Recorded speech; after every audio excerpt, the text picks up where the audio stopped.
You have the one that answers. Good, sir. Hey, how are you? Good, how are you? Good. Great to see you. Good to see you. We're ready in 1 minute.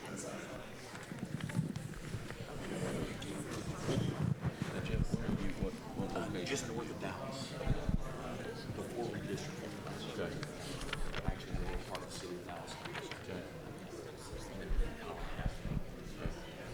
Are you on the state road side? You just stick around. Chairman of the House Judiciary. Okay. But no, I'm not. Where is David? Oh, there he is. Hey, David. How are you, bud? Good to see you. David, how are you? Why aren't you up here? Yeah, you should join them.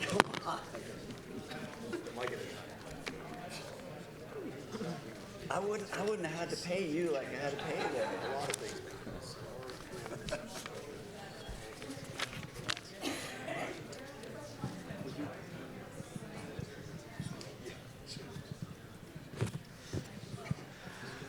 All right, folks, thank you for coming. We're going to get started. My name is Brett Tolman. I'm the Executive Director of Right on Crime for TPPF. You know, yeah, thank you. I'm huge in Austin. Very, very excited about this panel. These are friends and gentlemen and some of the hardest working people that I know. Just a real quick on my background. I was a federal prosecutor for about a decade. And then I went back and I worked on the Judiciary Committee in Washington, D.C. And that's the toughest committee you can ever lead, I'll tell you that. So I know Representative Leach has a lot of work cut out for him every year. But enjoyed that. And then President Bush made me U.S. Attorney. And I did that for 4 years. And the last case I did as U.S. Attorney was the prosecution of the kidnapper of Elizabeth Smart. And in my life, you know, crime has been, I've been working in the criminal justice space for now almost 30 years. I am that old, I can't believe it. And I love it, and it's my passion. And what I'm doing now is the best job I've ever had, because I finally feel like I'm trying to fix the criminal justice system where it needs fixing. Thank you. So let's talk about who we have. Jeff Leach is a friend. I was very grateful. He appointed me as the only non-elected on a committee focusing on criminal justice issues. And I love the first day when I sat there and several of the members looked at me and said, "Who are you?" And but he was bold, and I was grateful for the opportunity to see it from that side. He's a 6th-term representative who just won his 7th term.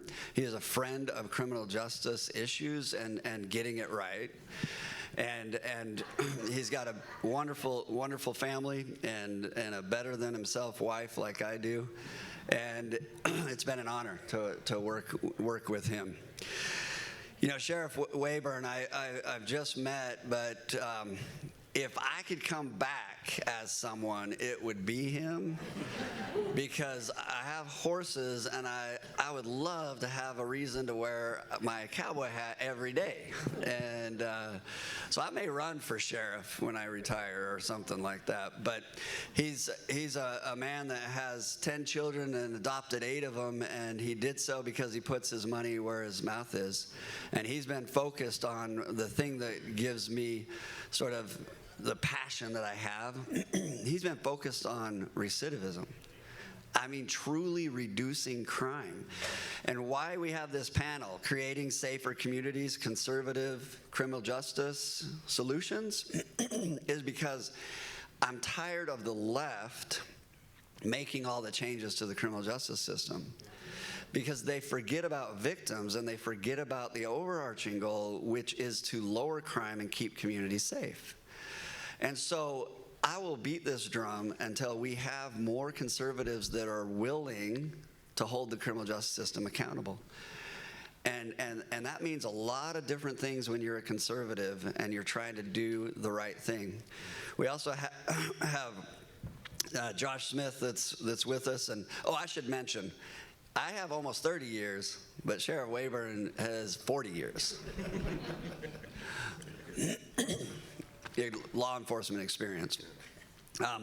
We have Josh Smith, who is a friend, and boy, if you want to talk to someone that has a passion, it's Josh Smith. And I'll let him tell a little bit more about his story of how he got here. But he runs a foundation called the Fourth Purpose Foundation, and they are changing incarceration across this country. And they are doing it in a manner that is focused on individuals while they're incarcerated and how they are when they get out and what they do in the community after they get out. So I'm going to first start, and I'll turn to Representative Leach, and then I want the sheriff and Josh to address this as well. Our communities are screaming out across this country that they don't feel safe. Why do you think that is? And give us what's your top line of how we get to safer communities right now? Well, thank you, Brett, for hosting, and Josh, it's good to meet you, and of course, Sheriff, it's always nice to be with you and to share a stage, and look forward to this discussion today. I do want to just take a real quick opportunity, Brett, if you'll allow me to introduce as well. Representative David Cook is here. Representative Cook, who's Vice Chair of the House Criminal Jurisprudence Committee, a great leader on this issue, and then of my colleague, Representative Shelby Slauson, is here as well in the back. And I don't see any other House members to introduce. If there are any senators, I'm not going to introduce you. That's a joke, of course. It's great to be here. I love this issue. This is an issue that conservatives should not just care about, but should lead on and should be bold on. And the criminal justice reform area, when we talk about reducing recidivism and smart public policy when it comes to being tough on crime, but smart on crime, right on crime, those are all important issues, and of course public safety as well. In our communities across the country, mainly the large cities that are being run by and ruined by progressive radicals, are increasingly unsafe, and the communities that are led by people like Sheriff Waybourn are headed in the right direction. And so what this guy proves to us is what we all know to be true, that Republicans, that conservative elected officials can do both. We can be and should be tough on crime. You're not going to find a sheriff in Texas or anywhere in this country who's more tough on crime than this guy. And but at the same time, we can and should be right on crime. We can get people back on their feet. We can get dads back home with their families, so kids aren't being raised in fatherless households. We can, we get accused sometimes, Brett, of being, this is a hug-a-thug movement. I had a member tell me last session they're not going to vote for my bill because that's just another Leach hug-a-thug bill. And I said to him, well, you know what? Sometimes it's okay to hug a thug. It is. Not the ones that are dangerous to our communities. They need to be locked up. In many cases for a long time, but there's some thugs that deserve a second chance, and Republicans are leading nationwide and here in Texas. Thank you, Sheriff. Thank you.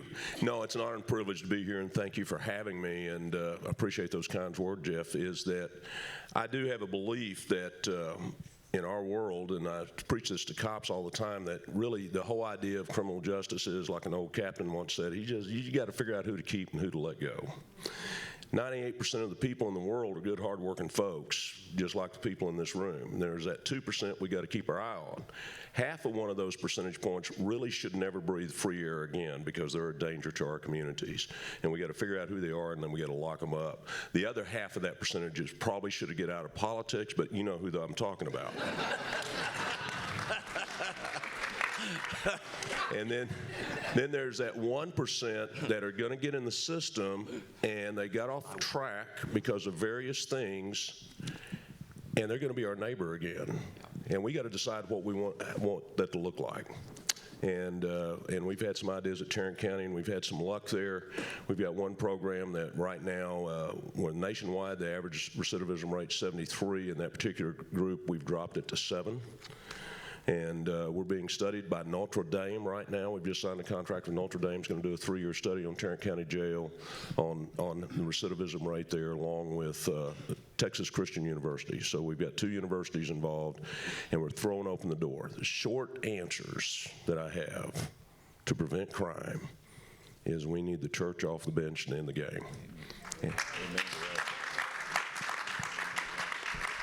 Thank you, Sheriff. Josh.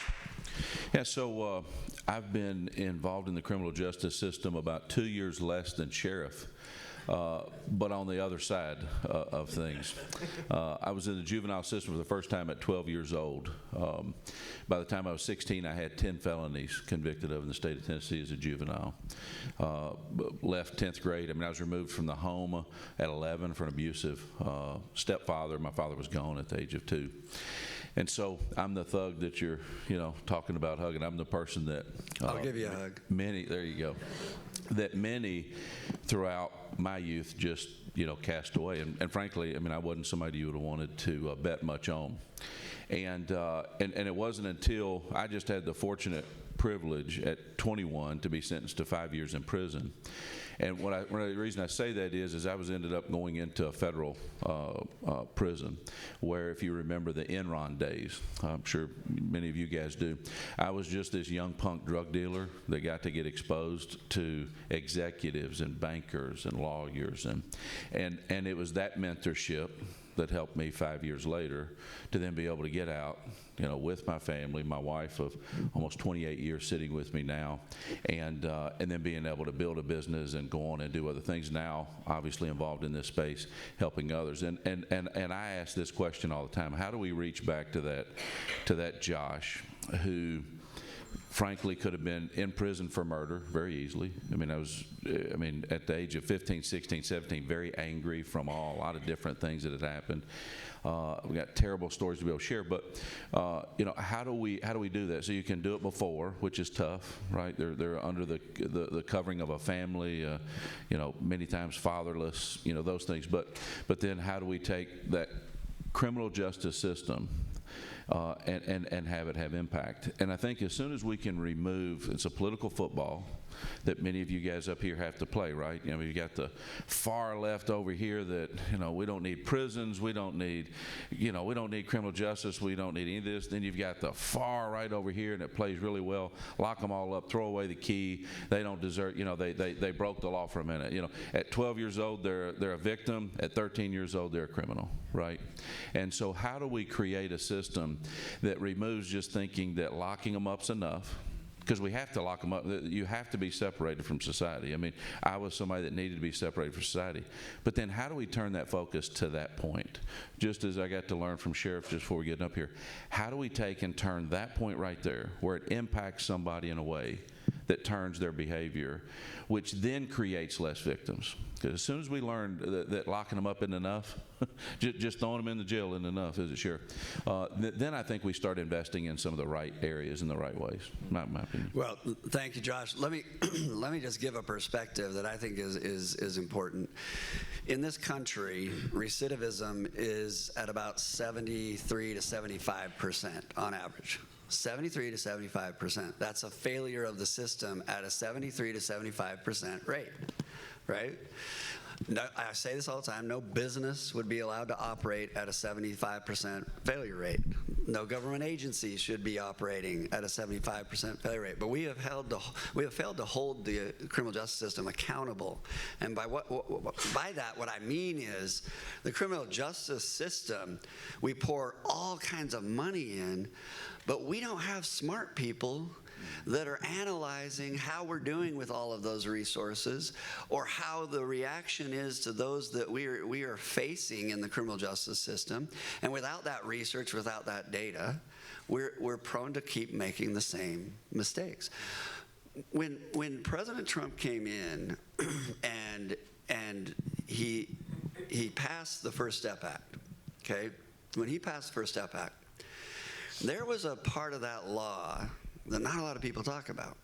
And that part of that law was, it said, if an inmate that's incarcerated, if they will take advantage of job training, of faith-based programming, of any of these sort of like programs, and they expanded what they would allow them. And then if they were willing to sit down and have a complex risk assessment done on them, the recidivism rate went from almost 50% to these individuals down to 6%.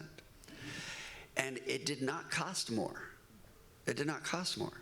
So it was a powerful message, because that's 94% getting out that are not committing crime again. That's how you be tough on crime. When you do that and you get those sort of rates, now I'm feeling like we're being tough on crime. So the question I have, and we'll start with you, Sheriff, where do you see the deficiencies in the criminal justice system, and what do you think is the most important change we can make in order to make it a safer communities and a more efficient or effective criminal justice system? Well, I do think that the absolute thing we never want to do in this state, which right here in this city that we sit in is done, is defund the police. We need law enforcement. We need a strong law enforcement presence. But I think that to prevent crime, if I may, and this is what I was talking about at the church a while ago, is that we invade the inner cities. 80% of our population has three things in common. One, they have never had a good father in their life or no father. Two, they don't have a high school diploma. Or three, they're motivated by drugs. So if we hit those areas, I think that those areas that we can figure out how to attack, where these children have mentors and good mentors that are leading them up and replacing that father figure, quite frankly, and making sure that they're attending school and the value of education being put back in, and keep them on the straight and narrow of that, and have vocation systems working, I think we can gain more productive citizens out of that, and provide them that they miss the jail and they miss juvenile and all that, and go on and be productive human beings. But I think it's in the prevention at the root and in the community at second grade and third grade and fourth grade. I also think that we need to reform our CPS system in Texas. We give kids back to bad parents all the time. And we give them chance after chance after chance, and finally we terminate their rights when these children are 8 or 9 years old. And I was sharing this with Josh. And then we ask you to adopt them. And let me tell you something, they are already wild Mustangs on the prairie. And we need to do something about that to make our community safer. I think we hit those core issues. We'll make sure we have good law enforcement presence. I believe in accountability. You do something wrong, you do the crime, do the time. But while you're in, we need to do things with you. And in Tarrant County, we've set up several vocations. I have people coming out that we've just started, and we have people that have already done their first semester of college inside Tarrant County Jail. We have people leaving jail that are certified welders. Always clarify when we say we have this welding program, we don't let them in there so they can cut bars. But they were able to do some things. But reentry programs are worth it. We've got a whole chief that's dedicated to it. And guess what? It doesn't cost the taxpayers of Tarrant County a dime. The prisoners are paying for it through their commissary money.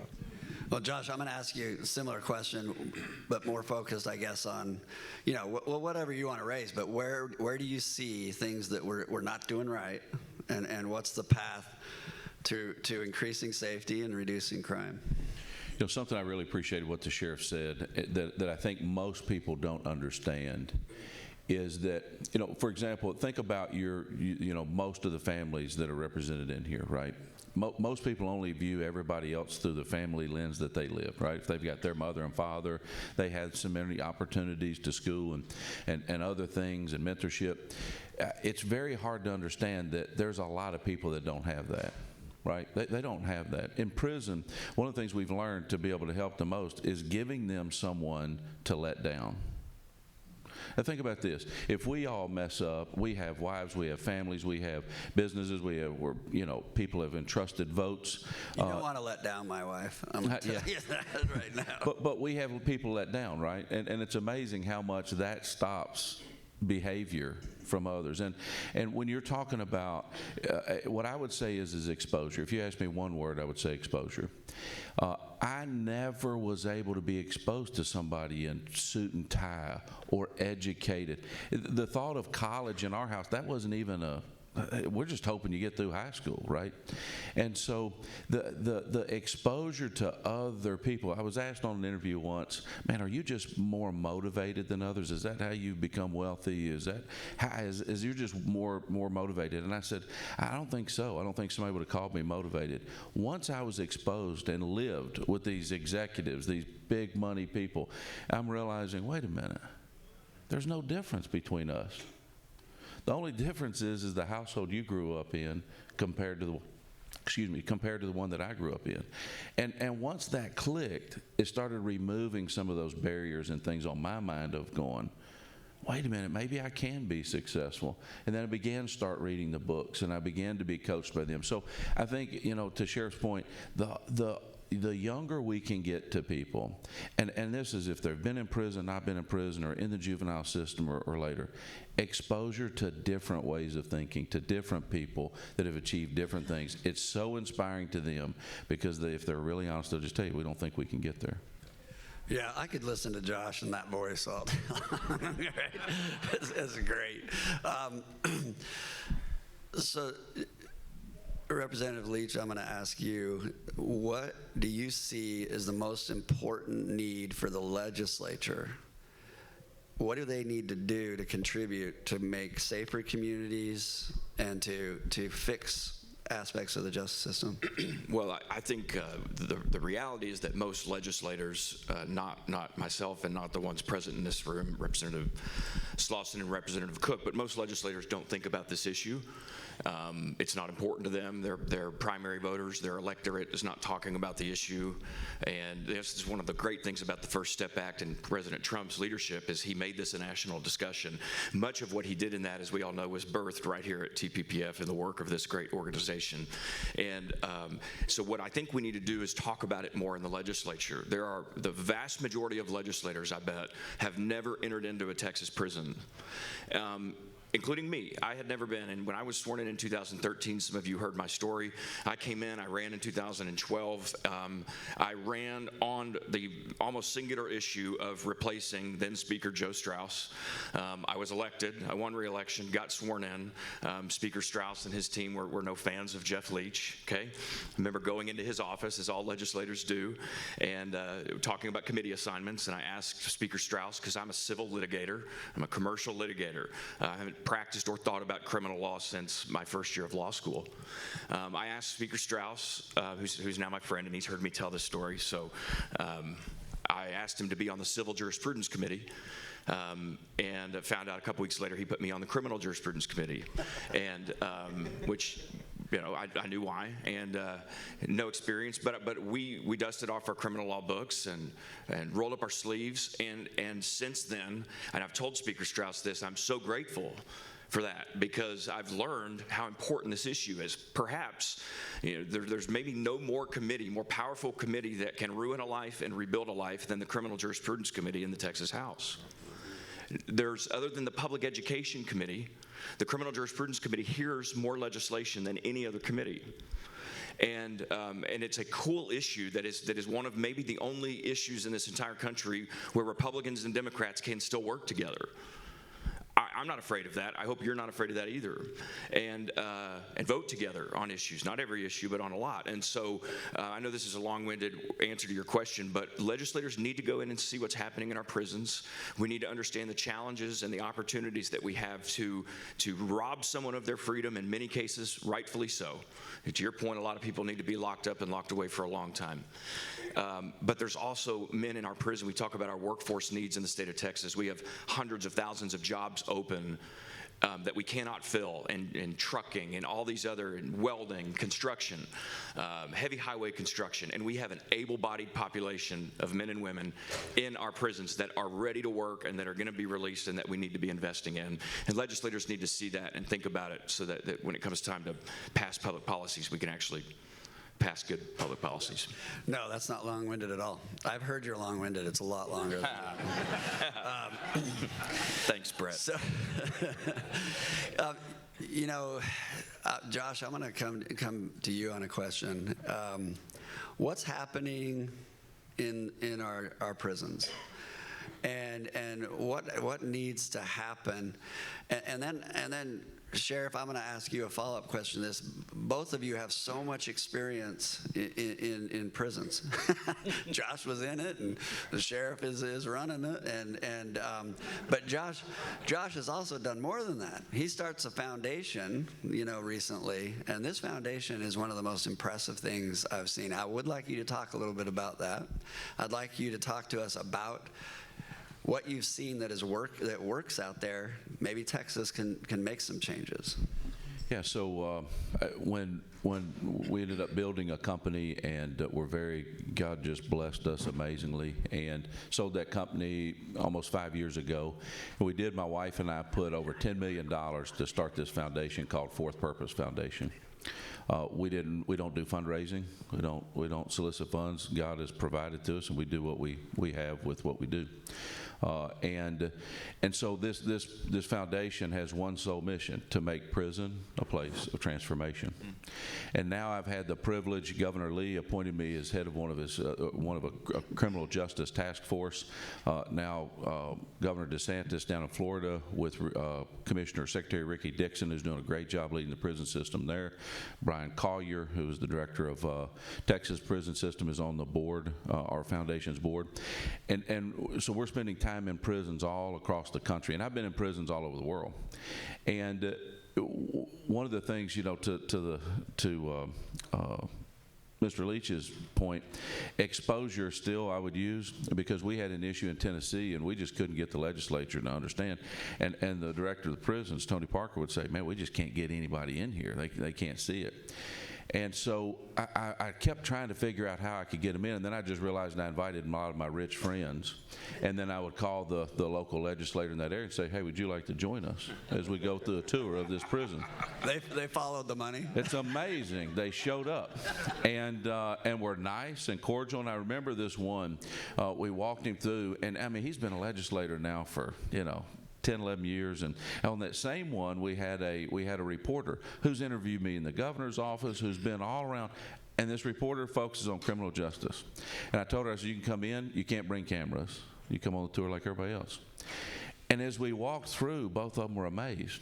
And he's over here, the legislator's like, this is ridiculous, we got to do something about this. And I'm going, man, that's what I've been saying, You got, and next day I'm calling the governor as soon as I get out of here. That's a great idea. You ought to call him.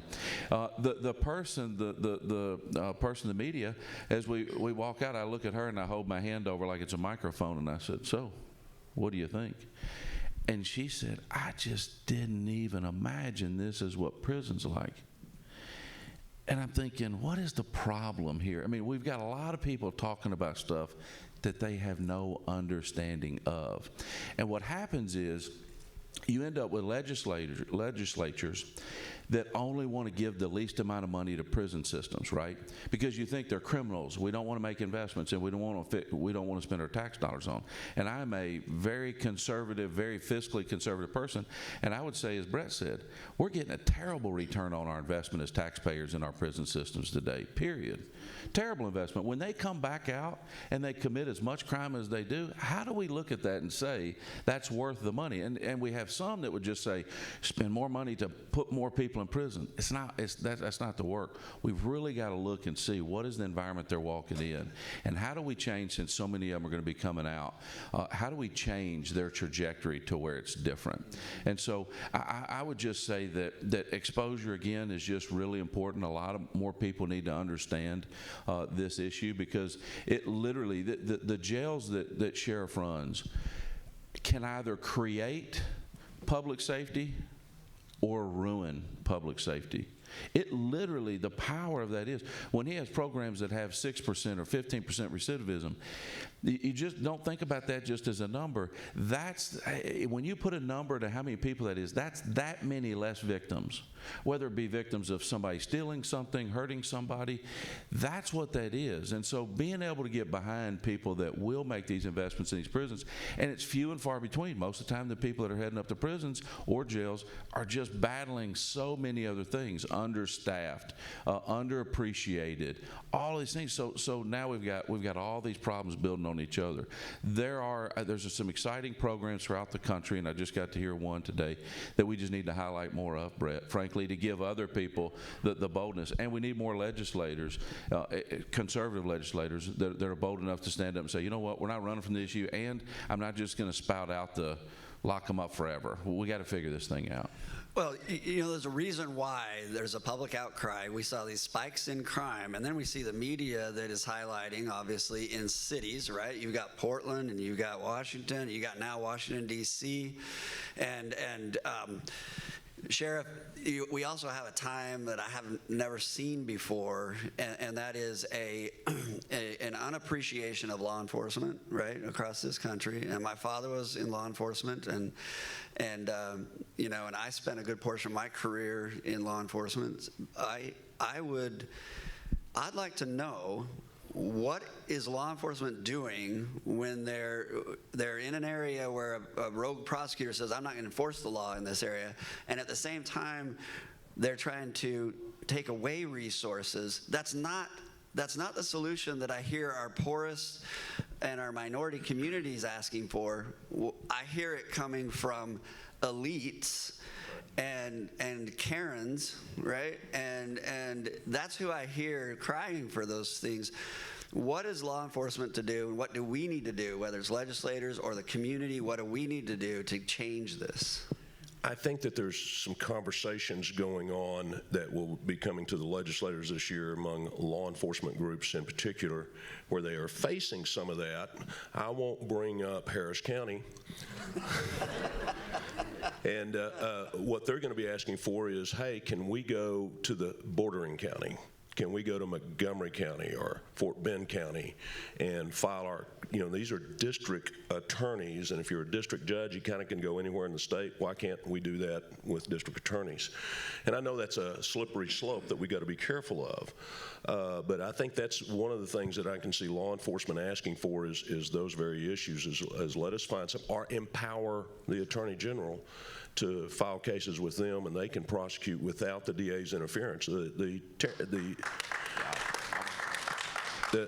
district attorney, I want to tell you, everybody comes to the sheriff and says, you've got the keys to the jail, you can let everybody out. I said, no, I really can't. I've got to they come in jail on a court order, and they leave on a court order. But the DA has broader discretion than the sheriff in those arenas. And so they can, say, I'm not going to prosecute this, I'm not going to do that. And we've seen that. So that's some things that I think that we'll be seeing as simple things like, hey, we're going to hold you accountable to what you're doing. Jeff? We're seeing nationwide a radical progressive movement, largely funded by George Soros, that is, especially in red states where they cannot win legislative majorities in their major cities. You all know this, but they're electing radical prosecutors. In many cases, they're unelecting normal Democrat law and order prosecutors, and they're replacing them with radical progressive George Soros funded prosecutors who are saying carte blanche. They're saying this entire category of crime we are just not going to prosecute, and they're releasing public statements telling the public that you're safe here. The legislature has told us that this is the law of the state, and I'm telling the legislature back, basically take a hike with two middle fingers, saying we're not prosecuting. Those prosecutors ought to be removed from office. And I want to salute and congratulate David Cook. Representative Cook passed this bill in his House Bill 17, right, David? This past session, worked so hard on it, got bipartisan support on the bill, strengthening our removal statutes. So if that happens now in the state of Texas, that prosecutor is going to be gone from office, and the public's going to be able to more easily, more quickly hold them accountable. So as a result of that bill just going into effect, Sheriff, we've already seen some prosecutors lay off those policies, and so that's what we need to do. And David Cook deserves a lot of credit for that. Thank you, David. Yeah, thank you. I appreciate David Cook. He helped me not make a fool of myself when I was on the committee with him. So, but it does take good policy, and it does take some courage. But I was asked the other day on a Fox News interview, I was asked about Washington, D.C., and there's been this massive spike in carjackings and massive spike in crime. And I was asked, okay, does something need to happen? Do we need to call in the National Guard? You know, is this a state of emergency in Washington, D.C.? And I said, actually, you just need one prosecutor willing to enforce the laws they have. They have all the laws they need. In fact, more than they need in order to prosecute. But I'm constantly trying to remind people, it is not the length of sentence that deters, and legislators need to learn this more than anything else, because what they do is they'll pass a law and they'll lengthen out the sentence of a particular crime that is the crime that they're worried about, and they'll think they did something. And guess what? That crime keeps occurring because it's not the length of a sentence that deters a criminal, it's the predictability of getting caught and prosecuted. That's where you get deterrence. It's the only area in the criminal justice system where you get deterrence, is that predictability of getting caught. Well, you can't have predictability if you have prosecutors that say they won't prosecute. You also can't get predictability if you have straddled your law enforcement with duties and obligations that are far outside their capabilities. How many law enforcement officers, Sheriff, how many want to go out and handle someone they know is mentally ill? Thank you. That is the elephant in the room, is mental illness. When I first came into office in January of 17, 25% of my jail population was partaking in mental health services. Today, that is 66%. And we had 25 people in jail that were incompetent to stand trial. Today, this morning, I have near 150.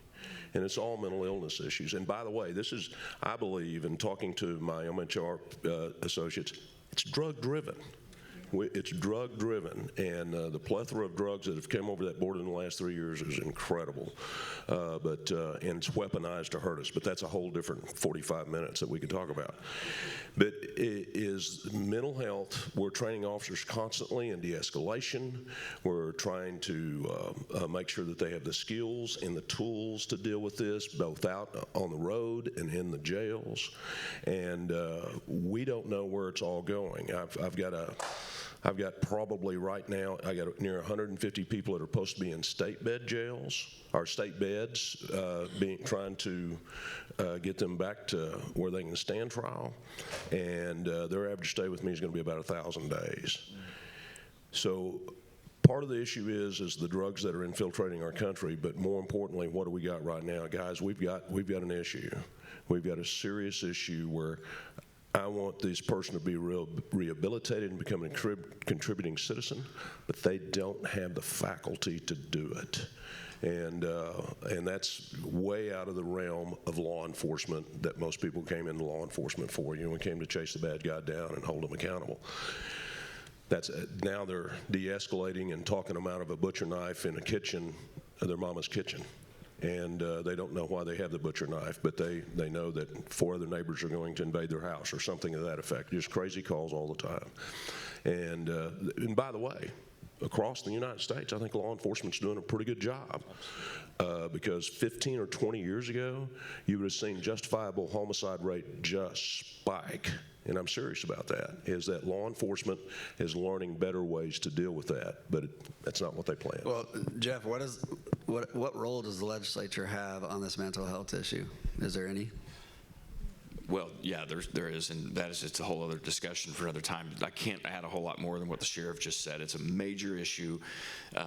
It involves every level of government, federal, state, local, hospital districts, and it is a massive. The Texas House has led on mental health reforms, and we've done a lot that we can be proud of, but it's just made a small dent in an increasingly insurmountable problem. I would go back to a point you just touched on, the drugs that have been coming over the border. All of us know it. The voters on both sides of the aisle are talking about it more than ever. There is no bigger issue facing the voters in America this November than the security of our border.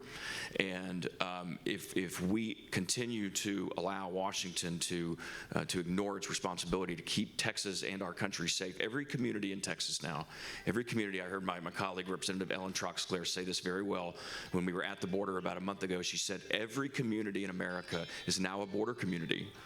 And the drugs, the human trafficking, the guns that I know you're seizing, you're seeing this all over the country, and the mental health crisis that's resulting from the drugs is it's got to be handled. I think securing the border is at the top of the list of things we need to do to address the crisis. Yeah, Could I just dovetail off of something I just want to remind people about, because they missed this? When we're talking about drugs, that includes marijuana. The THC level is high over the point. It's bad for our people. Yeah, I will say, when you talk about the border, and I spent a decade enforcing immigration violations, border issues, and this was 2000 to 2006, 7, and during that time, law enforcement was overwhelmed. Can you imagine what they feel now? And it's a concerted effort. The cartels are not afraid. They've taken control, and they're not concerned about law enforcement or concerned about this administration and their response. So that challenge, I know, is real, but I will emphasize there's silver linings out there. You now have more states, more governors concerned about it. You also see Texas exerting itself, and I posted this all on social media. Texas is a sovereign state, right? And they should be able to enforce their borders. And the Supreme Court agreed with me, right? So I do think that's an issue.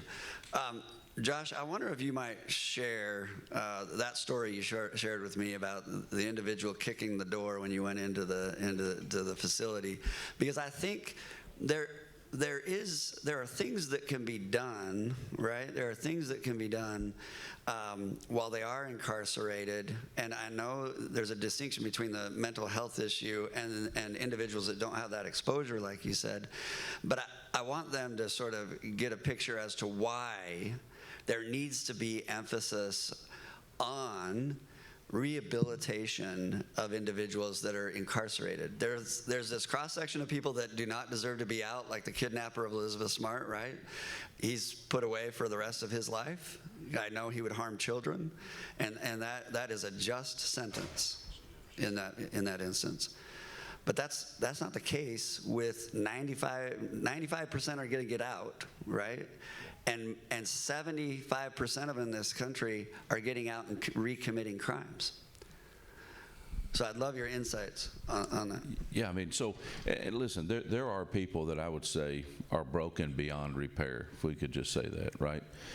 And unfortunately, those are the stories that we hear the most of, right? I mean, Elizabeth Smart, what a terrible case, right? And then we start equating every criminal, no matter what they do, to that level, and that's what the challenge is. But again, we have to remove people like that from society, and they don't need to be around. What he was talking about is we produced a series of videos about 4 or 5 years ago. We got celebrities, we got Rick Warren, T.D. Jakes, we got Lauren Daigle, a lot of football, NFL players. We just several people, including some formerly incarcerated, and we put together this video series. You can see it on our website, fourthpurpose.com, but it's called Visitation 2.0. It was when COVID happened. And when COVID announced and they closed down prisons to all volunteers and all family, for just a crazy amount of time. But to such a challenge, and it was hard, and kudos to those in the different states that opened up earlier than others. But that was we put those videos out maybe 3 or 4 years ago. And just a few weeks ago I was in a prison in another state, and I worked with different state leaders on going in doing different things. So we walked in, and there was a person in the special housing unit that most people would never even understand what it looked like, especially just most people don't know. And we walk in, and since they see executives, these are people in the special housing unit that are set aside in this cell that they only spend 23 out of 24 hours a day they're in this small cell.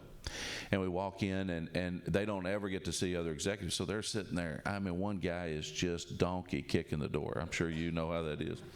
And so I passed him up and just went upstairs and talked to a guy in the unit. And I walked the doors and found one looking, and when he looked out, you have to speak through the crack because they can't hear you. It's a pretty good sealed up door. And as I was talking to him, I just said, hey, we're not with the prison system. We're here to look and evaluate everything. And he looked at that. He goes, you're Josh Smith. And I went, what? And this wasn't in my state. This was, way out west. And he said, I saw you on the videos. Well, the person downstairs had kept kicking, and that's who I wanted to talk to, but the staff were trying to kind of, I think, protect our group from being around this guy. So I walked back downstairs and I asked the warden, I said, is he a mental health issue? He said, no, just hard head. I said, okay. I walked up to the window and I said, you want to be heard? I said, I don't work with the prison. What do you want to say? And he hollers out, commissary, none of the stuff they put on the list are even there. And this is ridiculous, and nobody ever hears this. And we're talking, again, we have to look at each other through the glass, and then we talk through the crack, and we come back. And he goes, wait a minute. And first he was angry, and he goes, you're that dude on the videos. And that's been 3.5, 4 years ago. This guy's been in the hole for 7 years. He's been in that cell for 7 years. His entire countenance changes. Him and I have a conversation. I said, what are you doing? Man, they just won't listen to me, man. They won't listen to me. And again, I'm not defending this person. I don't know what they did, and I'm quite sure they deserve to be in prison. But the point is how do we attack this different? To Sheriff's point, and I think where law enforcement doesn't get enough credit, especially correctional people and people responsible for those in prison, is they are dealing with challenges. That's not what they were trained to deal with. This isn't what they were hired to do, and man, they're dealing with it in droves. But I think there's other ways to be able to approach this in unique ways that we can take and get somebody to be able to listen, understand, and be educated in something that many of you grew up with in your life. I mean, you grew up with your parents, you grew up with it naturally, and prisons are full. I mean, 60% of men don't get a visit ever when they go to prison. You want to hear a shocking statistic? It's almost 90% for women. And people don't understand. Nobody goes and visits women. I mean, it's just terrible. So now what do they act like? What does their day look like? What does their mentality look like? And so I think there's just other ways. Again, the more we can get those and punish them, you have to. You have to be tough on crime. I'm not at all weak on crime. I'm not one of these criminal justice advocates that say, hey, just nobody needs to go to jail or prison. If we raised our kids that way and we didn't discipline our children, what would we have, right? Well, guess what? That's what prison's full of. And so we just have to make the investment in a way. I say all the time, there go I, but for somebody stopping to make an investment in me. And so that's why I look at these places. I see broken people that I have the privilege to be able to go in and maybe look at them in the eyes and shake them for the first time ever in their entire life. And so we got to restore those people when they come back out. They're not hurting others. They're not causing more victims. And they're teaching others behind them not to do this type of lifestyle. Well, it reminds me that sometimes the simplest changes in the criminal justice system can have enormous impact. I remember talking to a sheriff that indicated that he increased the number of visits that were allowed, and he increased the time on the phone that they could have with a family member, and they saw their incidents go plummet inside the facility. It's simple changes like that.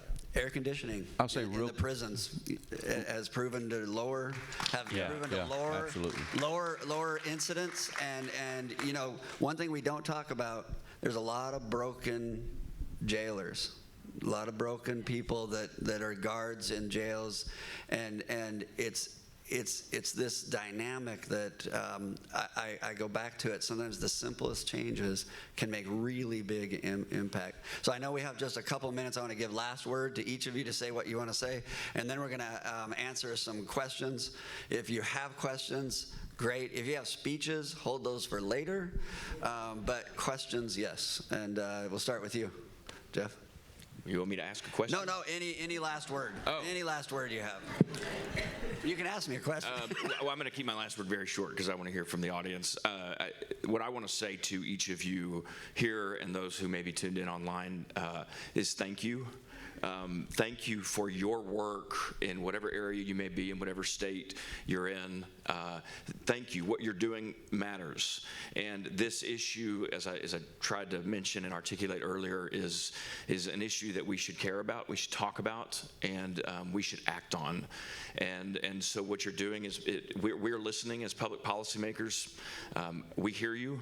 I can speak for my House colleagues who are here that when you speak, it matters to us, and we look forward to continuing to lock arms with you in the Texas House to make Texas a beacon for criminal justice reform.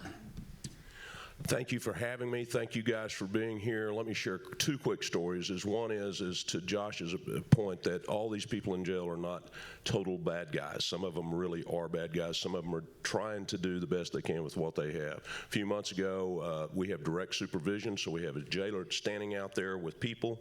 He made a mistake and turned his back on one. They took a broom handle, the inmate took a broom handle and beat him down to the ground. We couldn't get help into him. Who rescued him? The other 30 inmates right there. They rescued him, and they were not in favor of that behavior. And these are good people doing the right thing to do. And the second thing is a few months ago, I was at one of my children's basketball games, and there's refs out on the court, and during the break, one of the refs came over and said, Sheriff Waybourn said, yes. I said, yes, sir. And he says, I came through your program. And I said, which one? He says, I was in your veterans pod. And he says, I want you to know I've been out, clean, sober for over a year. I'm a father again, and I'm working.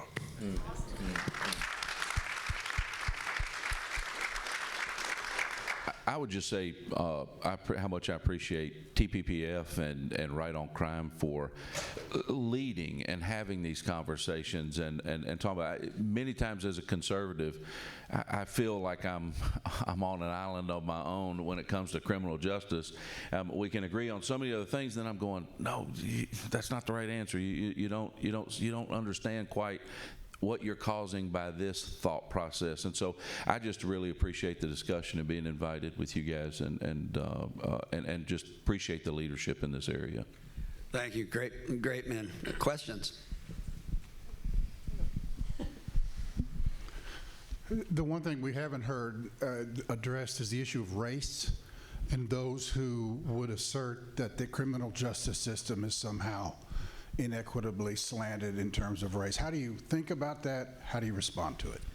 So I'll say this, and race does need to be talked about. There are some things, I'll give you an example, that needed to be changed and fixed. It was impacting, communities of color in a different way. I'll give you an example. In the federal system, and it was Clinton that is responsible for this, but they punished 100 times more severe crack cocaine over powder cocaine. Well, powder cocaine was used by suburbia, mostly, wealthier, or at least access to money, and very, very few minorities. Crack cocaine was used predominantly by African Americans in those cities. So you were seeing sentences 100 times longer for it's the same substance. It's just in a different form. Well, you know who led in getting that changed? Jeff Beauregard Sessions, right? An incredibly conservative senator. and a former U.S. attorney, and he became Attorney General under Trump, if you'll recall. He led at changing that because he did recognize that there are some things that can disparately impact race. But that does not mean that this system is racist. And you have to know the difference and know where you need to change some laws and where you also do not change laws and go let the pendulum swing the other way so that it's worse. If anyone else wants to address the issue, I'll let them. I think access to counsel is also very important in these situations. I've said it before. I know we're not here to talk about the death penalty, but I'm a strong supporter of the death penalty. I've also been an outspoken opponent for executing innocent people. And I think all conservatives should be. When we say we're pro-life from the womb to the tomb, we mean that. And I have a couple specific cases that I've been very outspoken in public on where there are currently people that I believe the system wholly failed. We held committee hearings on the Melissa Lucio case, and her case has gained national prominence, but at every step of the process, the system failed her, and therefore failed the victim of that crime. And one of the major problems we're seeing is access to effective counsel. And rich white guys don't get the death penalty. They just don't. And because they can afford good lawyers. And so we, as conservatives, should be willing to have these conversations and, like I said earlier, be able to craft good public policies to fix these problems. There's about 4,300 people in my jail this morning. The majority are going to be white. The next large population is going to be African American, and then Hispanic, and then slivers of other folks. We have done a lot. We've done a lot in the state on just racial profiling and the things that we're doing there. And I don't see the criminal justice as racist at all, a matter of fact. In fact, I've had people challenge me on that, and I said, okay, come out for a day shift, let me put you in a car, and this guy goes stop cars, and you tell me who he's stopping before they pull him over. And 98% of the time, they have no idea if it's female, male, white, black, they don't know until they get up to that car. So it's the criminal behavior that I think sometimes people try to take the focus off of in those issues. But I don't think it's there. And I'm trying to think who I talked to the other day. Not talked to, but I watched him interviewed, and it was one of our. He was a celebrity, an African American celebrity. That, if I could come up with his name, you'd know him. And they said, how do we stop racism? He said, quit talking about it. Just quit talking about it, because it's where it is existence, we quickly extinguish it. You know, I talk about Milwaukee. The case up there where that gentleman's, they got on his neck and they said, this is racism and this is that. I don't necessarily buy that, but what I do also always point out is those police officers who did handle that situation poorly, who filed the criminal case on them. They're peer law enforcement officers. That's who filed that case. They didn't tolerate it in that agency. And that agency today in Milwaukee has 800 police positions, and they only have 250 cops there. Nobody's going to work there. You want to talk about policies that are ruining black and brown neighborhoods. It's the radical progressive policies of the left. And we should say that. We should say that more. Nope. Another question?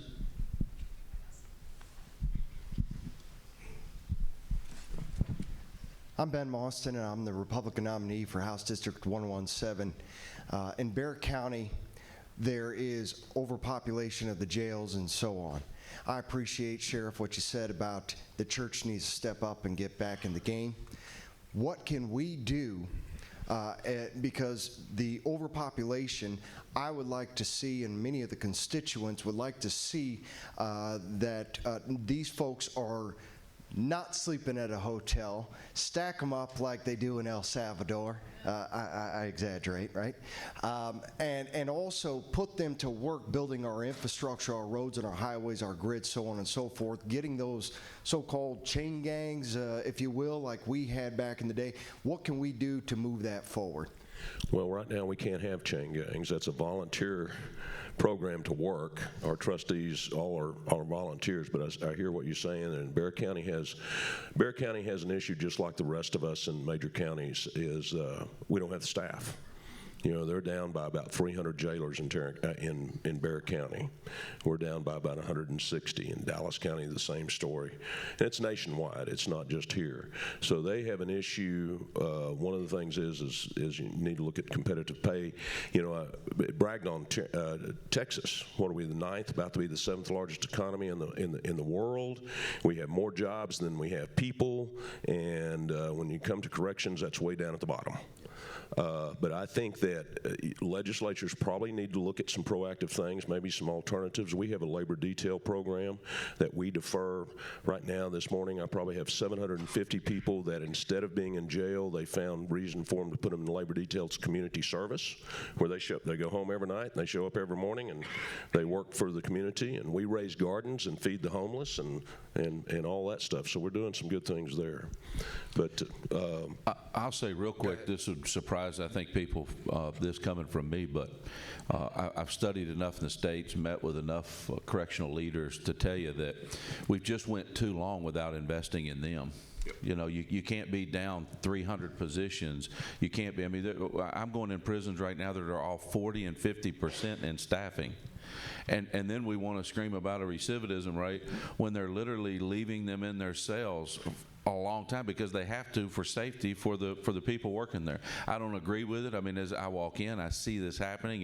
It kills me, and then I'm pushing towards a challenge, and then they're like, hey, we don't have staffing.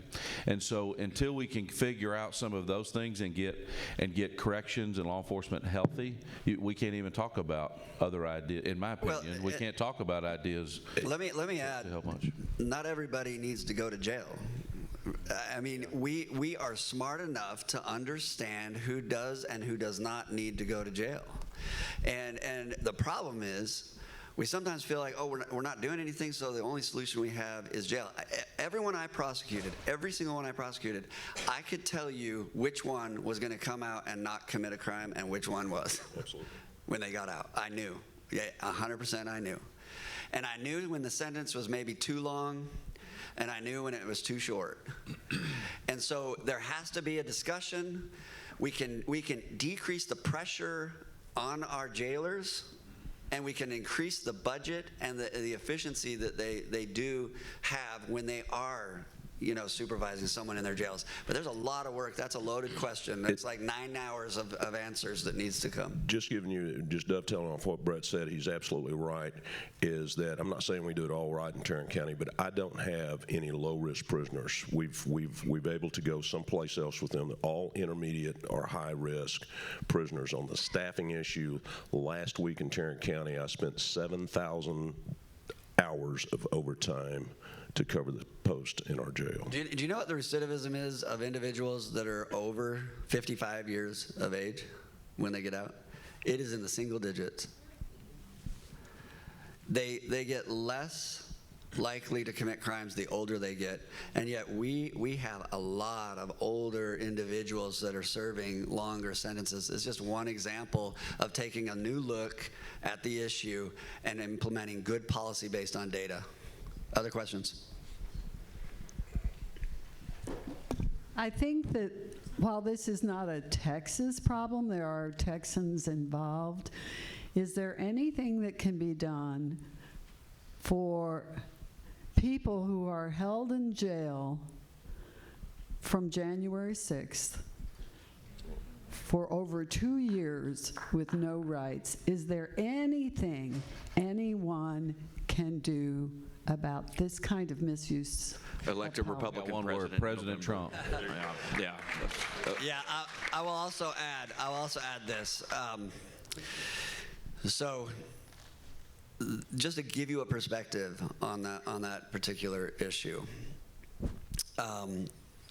when you don't have accountability built into the system, but you gave them almost unlimited power, and you also gave them immunity, right? Then individuals who are bad at, you know, they have a bad moral compass, who would wield that power, are going to make those decisions. The U.S. attorney that was tasked with building a plan to prosecute the January 6ers His name was Michael Sherwin, a very good friend of mine. And he said he identified roughly 200 or so that needed to be prosecuted. And he informed Merrick Garland of that. And he said, these are the individuals that need to be prosecuted based on the facts and the law. They rejected it. They ran him out. They put in someone different. And then they went after thousands. And you know why? According to Michael Sherwin, because they knew the political power of the moment they had, they could use their power. So politics needs to be taken out. Good men and women need to be in positions of power. Next. So my father actually passed away as a result of being medically neglected while incarcerated. He developed a melanoma, and I actually have his medical records where DOC in Arizona said we don't intend to treat this inmate, and the cancer spread to his entire body, and he ended up passing away. What can be done to raise awareness to the treatment of the inmates while they're incarcerated? How can there be, policy changes, and then, bringing the awareness to that problem? Go ahead. Did you say it was your father and it was in Arizona?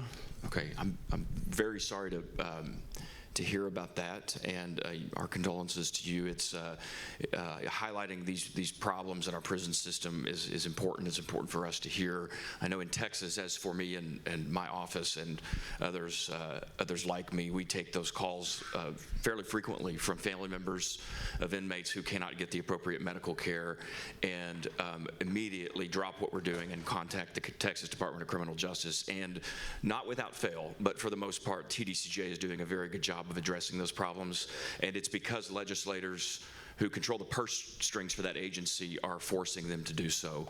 So I hope that any legislator in the House or the Senate, if they got that call from a constituent, would act appropriately. We are, part of our jailer training is advocacy for medical and mental health. Last year, our jailers turned in 44,000 referrals to mental health in our jail.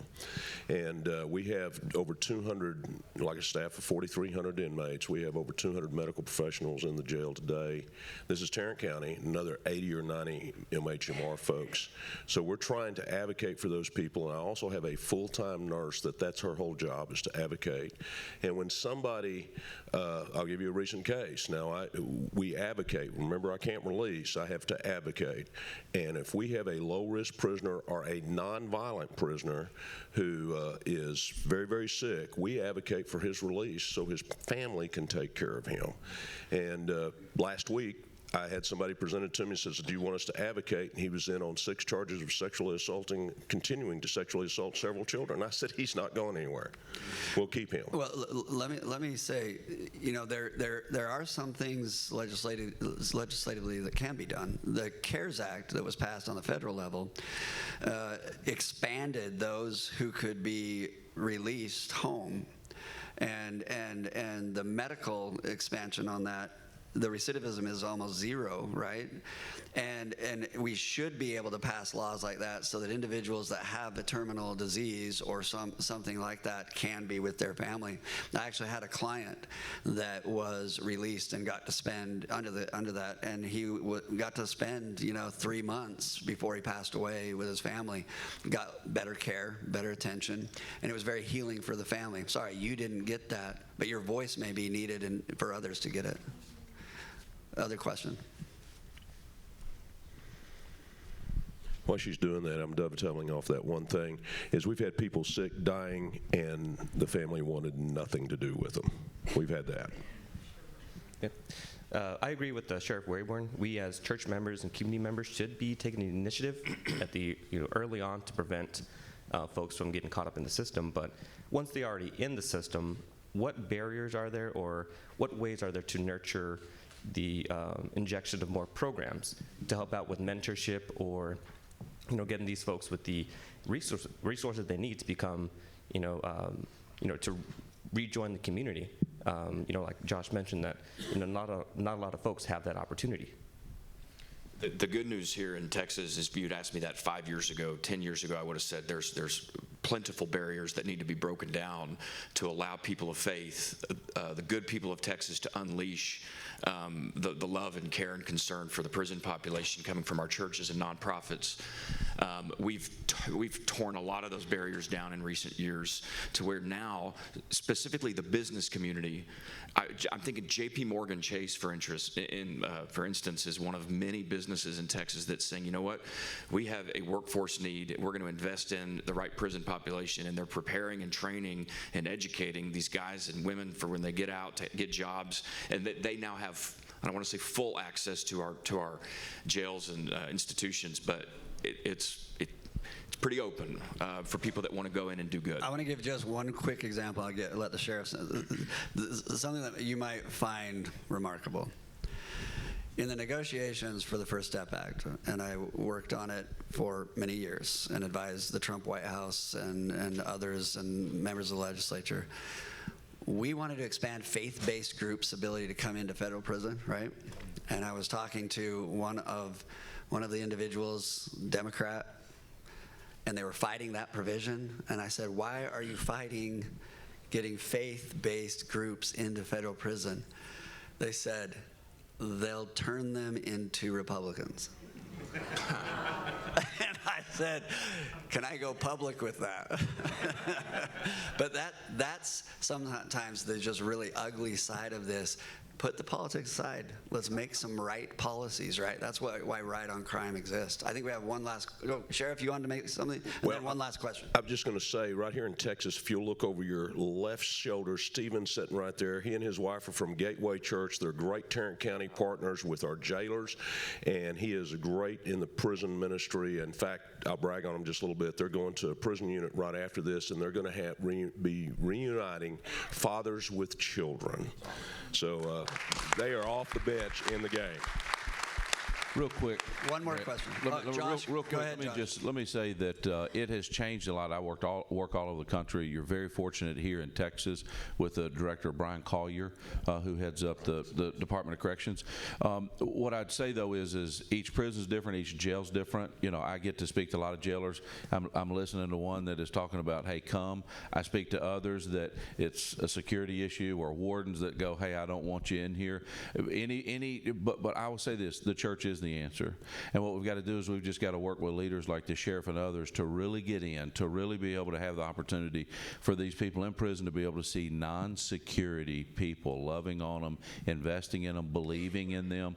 And I tell corrections all the time, you should be begging these people to come in and spend time with your population instead of not fostering it and saying, hey, we just don't want you here, which has been the culture and still is the culture in many different prisons and jails across the country. Thank you.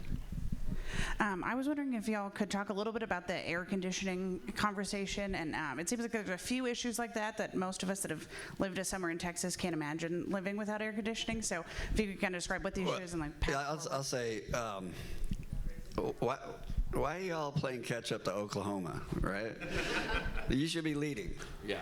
Lead on this, and it's a safety issue for those that work there, and it's a health issue for those that work there, and it's also a safety and a health issue for those that are incarcerated. It also there's data out there that is suggesting that it's lowering recidivism even when they get out.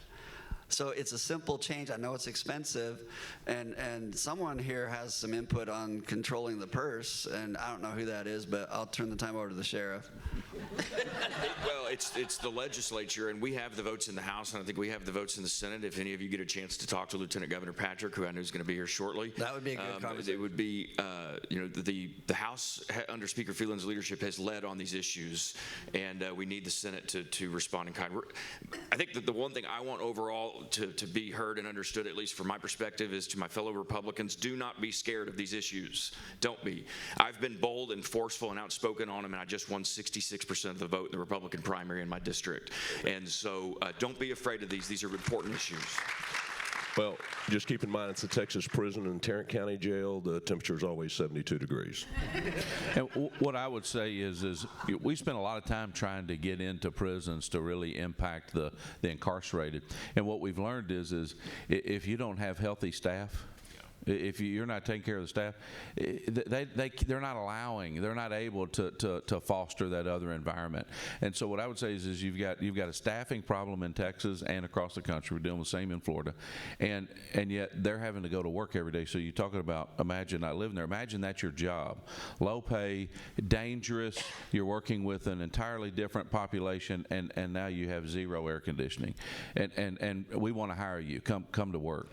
And so I would just say again, it surprises people being formerly incarcerated, but until we can get the staffing and those healthy in those places, we can't usher in churches. There's nobody to walk volunteers back. There's nobody to be able to foster these conversations. Thank you. And let me say in closing then, you have 1 out of 3 individuals in this country have a criminal record. 1 out of 3. This issue is one of the most important issues of this and the next generation. If we get it right, we can save an inordinate number of families, individuals, and we can bring them back to contributing. If we get it wrong, we'll continue to go down a lot of the paths we have been down, and we will continue to have surges in crime, fear in our communities, and we will not feel safe. And the way to do that is for conservatives to lead, don't follow. And these are leaders, and please thank them for being here today.